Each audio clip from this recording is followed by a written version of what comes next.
જૂનાગઢના કેશોદના સોંદરડા ગામે મિલકતના વેચાણમાં છેતરપિંડી આચરવામાં આવી છે। 17 લાખની કિંમતના 16 પ્લોટ બોગસ દસ્તાવેજોના આધારે વેચ્યા હોવાનો આરોપ લગાવાયો છે।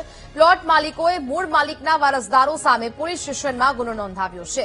હર્ષા ભલાણી, સાગર ભલાણી અને રજનીશ ભલાણી સામે વિશ્વાસઘાતનો આક્ષેપ કરાયો છે।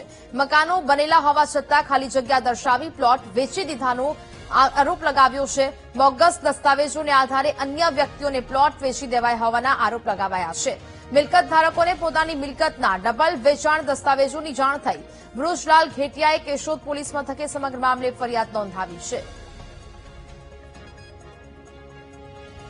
સાબેન રમેશભાઈ વલાણી અને સાગરભાઈ રમેશભાઈ વલાણી અને એના નાના ભાઈ છે રજનીશભાઈ રમેશભાઈ વલાણી, જે અગાઉ 2000 આશરે લગભગ 10 કે 12 માં અમને 16 પ્લોટની આખી બિનખેતી કરી અને કાયદેસરનું 2 નંબર સહિત અમને બધું વેચાણ દસ્તાવેજ અમને કરી દીધેલા છે। અને અત્યારે ચોથા મહિનામાં બીજા જે 2 પાર્ટી છે લેનાર સામે એને ફ્રોડ કરી અને એને સામે દસ્તાવેજ બીજો કરી દીધો છે। અને એની બાતમી અમને ગામ તરફથી મળી અને અમે અમારી રીતના થોડુંક પંચાયતમાં અને બધી જાણખોટ કરાવી, ત્યાંથી અમને ખબર પડી કે ભાઈ આ રીતના લોકોએ ફ્રોડ કર્યું છે।